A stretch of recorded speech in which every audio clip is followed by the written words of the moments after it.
네, 마켓 트렌드 시간입니다. 어떤 종목의 한 주가 우리를 울게 했고 또 웃게 했을까요? 그 종목들 정리해보고요. 다음 주에 대한 전략까지 저희가 제시해드리도록 하겠습니다. 교보증권 영업부 윤여민 팀장과 오늘 함께 하시죠. 어서 오십시오, 팀장님. 네, 안녕하십니까. 안녕하십니까. 자, 이번 주 월요일부터 목요일까지 코스피 200, 150 종목 가운데 울고 웃었던 업앤다운 종목들 꼽아볼 텐데요. 먼저 화면으로 리스트 확인해 보시죠. 자, 어떤 종목이 리스트에 이름을 올렸을까요? 업종목에는 LG전자, 한세실업, 코리아센터, 오늘 다나와 인수 소식이 나와 있는 그 종목까지 올라와 있고요. 다운 종목에는 게임주인 크래프톤, 그리고 돌발, 악재 튀어나온 종목 많이 눈에 띄네요. 현대산업개발, 매드팩토까지 확인을 할 수가 있습니다. 자, 하나씩 보도록 할게요. 먼저 다운 종목에서 꼽아보도록 할게요, 팀장님. 5가지 중에 어떤 종목 특별히 더 눈길 가실까요? 일단 저는 만도 관련돼서 좀 말씀을 좀 드려보도록 하겠습니다. 네. 사실 이제 만도 하면 이제 자율주행 관련된 쪽에서 대장주인데요. 대장주인데 실적에 대한 좀 어떻게 보면 컨센서스를 하회할 수 있다라는 좀 예측이 나오면서 상당히 좀 안 좋은 모습, 지금 지난주, 이번 주까지 좀 상당히 안 좋은 모습을 좀 보여주고 있는데 네. 일단은 좀 그런 것 같습니다. 차량용 반도체 부족이 좀 이제 어느 정도 장기화하고 있는 부분들, 이런 부분을 통해서 제가 볼 때는 좀 차량이 많이 팔림에도 불구하고 네. 좀 컨센서스를 좀 하회하는 실적을 냈다라고 좀 생각이 드는데 아직까지는 뭐 일단은 좀 기록할 것으로 보이고 있는데 일단 4분기는 좀 이러한 좀 안타깝지만 좀 실적에 대한 좀 컨센서스가 하향되는 부분이 이제 어느 정도 주가에 좀 녹아난 것 같고 네. 결국은 이제 올해 어떻게 되느냐가 좀 더 중요하지 않을까라는 생각을 좀 하고 있습니다. 이제 어느 정도 차량용 반도체 관련된 쇼티지는 이제 터널을 좀 거의 지나가고 있다라는 얘기는 많이 나오고 있지 않습니까? 네. 물론 이제 100% 이제 어느 정도 회복을 하는 건 아니지만 어쨌든 바닥은 지나간다라는 좀 얘기를 봤을 때 결국 올해는 제가 볼 땐 분명히 좀 터닝 어라운드 할 수 있는 해가 되지 않을까라는 좀 생각은 분명히 하고 있고 네. 특히 이제 ADAS 관련돼서는 지금 사업 관련돼서는 제가 볼 때는 분명히 올해 분명히 좀 성장 궤도로 진입하지 않을까 좀 생각을 하고 있는데 사실 이제 미국 전기차 관련돼서 사실 이제 스타트업부터 시작해서 좀 많이 생기지 않습니까? 그렇죠. 그런 뿐만 아니라 또 중국에서도 사실 이제 그 OEM 쪽으로 전기차 브랜드가 좀 많이 나오고 있는 부분이 있기 때문에 충분히 신규 프로젝트 매출이 확인될 것이라고 좀 판단을 하고 있습니다. 그에 따라서 제가 볼 때는 지금 CES 2022 이후에 이제 자율주행 관련된 부분들이 워낙 좀 강조가 되고 있고 그래서 자율주행이 그렇게 핫하다던데 네. 유독 안 나는 대표적인 종목이 왜 한 가지 이 말이 가장 많이 나온 종목군 중에 하나가 팀장님도 아시겠지만 만도가 아닐까 싶어서요. 네, 참 그 분할 관련된 얘기도 그렇고 참 여러 가지 약재들로 인해서 지금 올 1월에, 그러니까 작년 1월에 네.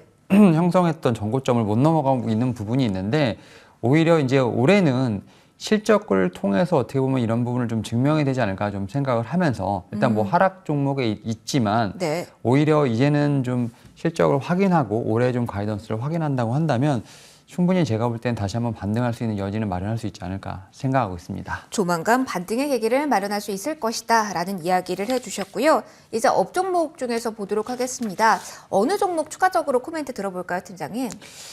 일단 한세실업 좀 말씀을 좀 드려보도록 할게요. 네. 사실 이번 주 내내 좀 가장 핫했던 건 이제 LG 그룹주 또 LG와 오늘까지 관련단의 핫합니다. 네. 테마주인데 사실 이 종목들은 워낙 이제 많이 말씀하셨을 것 같고 사실 이제 한세실업 말씀드리면 갑자기 왜 한세실업 이렇게 말씀하실 수 있는데 최근에 보면 이제 이런 좀 의료복들의 좀 상승세가 좀 조금씩 눈에 보이고 있어요. 특히 이제 4분기가 작년 4분기가 어떻게 보면 성수기 의료 쪽에서는 성수기이기 때문에 보니까 이런 측면에서 사실은 이제 뭐 FNF도 그렇고 상당히 좋은 실적을 지금 나올 것이다라는 좀 네. 기대감들이 많이 있는 상황이죠. 따라서 이 한세실업 같은 경우도 작년에 이제 4분기 이제 매출액 같은 경우는 전년 대비 한 20% 정도 증가할 것으로 보이고 영업이익이 한 240억 정도 좀 예측이 되면서 사실 계속해서 지금 의료 쪽 같은 경우는 사실 이제 사람들의 좀 관심이 살짝 없는 부분도 있습니다만 꾸준히 성장을 하고 있다라고 볼 수 있을 것 같고 특히 그러면 이제 저평가 구간일까요?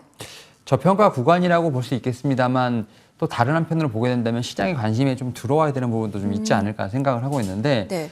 사실 이제 대부분의 공장들이 좀 이제 동남아 쪽에 있었는데 사실 동남아가 좀 코로나19로 좀 많이 힘들었던 부분이 있지 않습니까? 맞죠. 근데 이제 이 회사 같은 경우도 베트남 쪽에 생산 공장이 있었는데 베트남이 좀 어느 정도 정상화되다 보니까 좀 레버러지 효과가 좀 뚜렷하게 나오는 모습들 보일 수 있다 말씀드릴 수 있을 것 같고 특히 이 회사 같은 경우는 이제 주 매출이 미국인데 미국 같은 경우는 뭐 아시겠지만 의류 소매 판매가 계속 늘어나고 있다는 점. 맞아요. 그리고 재고가 제가 볼 때 코로나19 이전 그러니까 뭐 금융 위기 때보다 더 낮다고 합니다. 재고를 쌓고 있는 재고율이. 근데 결국 그 얘기는 뭐냐면 이제 의류상들은 더 재고를 비축을 해야 되는 상황이기 때문에 추가적으로 좀 구매를 해야 되는 상황이기 때문에 네. 그런 측면에서 봤을 때 충분히 좀 더 그 추가적인 수주가 있지 않을까라는 생각도 하고 있고 또 이제 뭐 환율 같은 경우도 상당히 좋기 때문에 그러니까 수출주 입장에서는 환율이 올라가는 게 좋은 거죠. 그렇죠, 그렇죠. 주가에는 부담이 되더라도 그런 측면에서 봤을 때 제가 볼 때는 뭐 환율 관련된 부분도 사실 어떻게 보면 조금 이 회사 입장에서는 상당히 좋은 어드밴티지로 작용한다는 측면에서 봤을 때 한세실업 제가 볼 때는 말씀하셨던 것처럼 지금 2015년에 7만 원 이후에 거의 지금 주가가 3분의 1 토막에서 계속 지금 횡보하고 있는 구간이기 때문에 저는 뭐 충분히 업사이드는 있다. 다만 이제 과연 시장에서 얼만큼 주목을 받을 것이냐 이게 그게 좀 중요하지 관건이다. 않을까 생각하고 있습니다. 네, 종목에 대한 이야기 들어봤습니다. 다음 주 전략도 고민 함께 해보도록 할까요? 워낙 난이도가 최상상인 시장이 이어지고 있어서요. 다음 주에 대한 시장 전망은 어떻게 보시는지 궁금하네요. 일단 앵커님께서 이미 말씀하셨죠. 지금 최상입니다. 제가 볼 정말요? 때는 네. 올해가 지금 가장 최상이 아닐까 생각을 하고 있는데 일단은 저는 생각을 하는 게 결국 미국 시장에 대한 부분을 계속 뭐 체크를 해봐야 되지 않을까 생각을 하는 게 특히 이제 나스닥을 좀 계속 봐야 되는 게 참 힘듭니다. 올라갈 때는 안 올라가고 같이 안 올라가고. 내려갈 땐 또 같이 그렇게 네. 내려가고.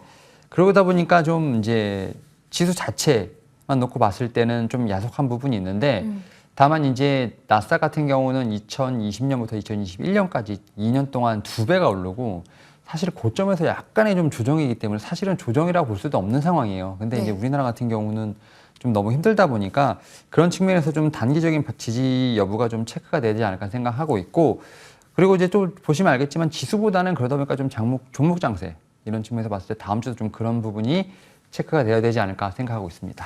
지수에서 답을 찾을 수 없다 보니까 업종을 봐야 될 것 같다라는 이야기 해주셨거든요. 그렇다면 조금 더 세분화해서 보죠. 어느 업종을 보고 계신가요? 일단 4분기 어닝 시즌 시작했으니까 실적 관련된 쪽 이제 좀 봐야 되지 않을까 좀 생각이 들고 있고 특히 이제 오늘 금융통화위원회에서 금리를 결국 올렸지 않습니까? 예. 그러다 보니까 성장주가 점점 싸지지 않을까 생각을 합니다. 오히려 매수의 기회라고 네. 보시나요, 팀장님? 그래서 반도체라든지 뭐 2차 전지 관련돼서 최근에 좀 2차 전지 관련돼서 좀 약간의 좀 매수가 들어오고 있는 부분이 있기 때문에 네. 하지만 이제 고점에서 많이 좀 쉬었죠. 그런 측면에서 봤을 때 성장주, 싸진 성장주를 한번 노려보는 것도 하나의 전략이 되지 않을까 생각하고 있습니다. 싸진 성장주도 이제는 볼만하다라는 조언 주셨고요. 그러면 탑픽 종목을 들어보도록 할게요. 팀장님, 어느 종목을 가장 유망하게 보시는지요? 일단 좀 5G 섹터 쪽에서 지금 HFL이라는 종목을 갖고 왔고 사실 뭐 5G 섹터에 대한 부분보다는 오히려 저는 이제 개별적인 모멘텀이 있다라는 측면에서 봤을 때 이 네. 종목을 갖고 왔다 말씀드릴 수 있을 것 같은데 일단 뭐 실적에 대한 부분을 좀 먼저 말씀을 드릴게요. 일단은 작년 4분기 같은 경우는 매출액이 전년 동기 100% 정도 늘어난 지금 821억 정도가 좀 예상이 되고 있고 영업이익 같은 경우는 155억 좀 흑자 전환 예상이 되고 있는데 사실 작년 3분기까지 누적 수주 잔고가 747억이었는데 후지지 쪽에서 지금 한 2,900억, 약 3,000억 정도의 수주를 했다라고 지금 공시가 나오고 있는 상황입니다. 네. 그러니까 단일 계약치고 상당히 큰 계약인데 이제 이 물량이 북미라든지 일본향으로 지금 잡힐 것으로 보이고 있고 올해 지금 이 수주가 매출액으로 좀 인식이 된다고 하면 사실은 올해 지금 역대 최대 매출액을 기록하지 않을까 생각하고 있습니다. 그런 측면에서 봤을 때 올해가 완벽하게 실적 턴어라운드 한 해가 되지 않을까 좀 생각을 하고 있고 또 특화망 사업에도 좀 본격적으로 지금 이제 뛰어들고 있는 상황이기 때문에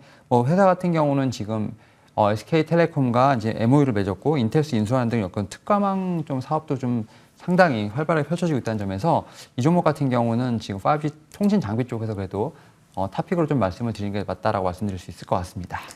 5G에 대한 업황 전반을 긍정적으로 보시는 건 아니다. 해당 종목만 모멘텀이 있다라고 보신다. 이렇게 정리해도 될까요? 네, 정확하십니다. 알겠습니다. 그럼 가격 전략도 끝으로 들어보도록 할게요. 예, 일단은 저는 뭐 충분히 현재가서도 좀 분할 매수 가능하다 말씀드릴 수 있을 것 같고 목표가는 38,000원 그리고 손절가는 26,000원 말씀드려보도록 하겠습니다. 만약에 5G 지금 접근을 한다면 어느 정도 기간을 좀 보고 계신지도 살짝 궁금하네요. 워낙 시장의 변동성이 큰 구간이라서. 사실 이제 뭐 AI라든지 자율주행 관련된 부분들이 결국 5G에서 좀 그렇죠. 기반으로 기반이 돼야지. 움직여야 되기 때문에 네. 사실은 이제 작년에 좀 많이 쉬었기 때문에 올해 좀 가야 되는 건 사실인데 네. 사실 이게 결국은 이제 얼만큼 시장에서 좀 초점이 맞춰지느냐. 그러니까 결국 미국에서 투자가 좀 구체화되는 부분들 이런 부분을 좀 봐야 되지 않을까 생각을 하면서 일단 지금 당장 들어가시기보다는 결국 그러한 좀 구체화되는 부분들, 특히 삼성전자가 수주하는 부분들 이런 좀 근처에 왔을 때 한번 좀 보시는 게 어떨까 생각을 하면서 5G 섹터는 그냥 일단은 관심주로만 좀 보시는 게 어떨까 말씀을 드려보도록 하겠습니다. 모멘텀을 받았을 때 들어가도 늦지 않다라는 조언도 함께 해주셨습니다. 지금까지 교보증권영업부 윤여미 팀장과 함께 하셨고요. 저희 1부 준비한 순서도 여기서 마무리하도록 하겠습니다. 이어지는 2부에서는 저희가 마감 전략까지 꼼꼼하게 정리를 해드리도록 할 거고요. 그리고 다음 주 어떻게 꾸려갈지 그 팁들도 준비했습니다. 오늘은 제가 한 10분 정도만 정비의 시간 갖고 돌아와서 마감까지 도와드리도록 하겠습니다. 잠시 후에 2부에서 뵙도록 하겠습니다. 잠시만 쉬고 올게요.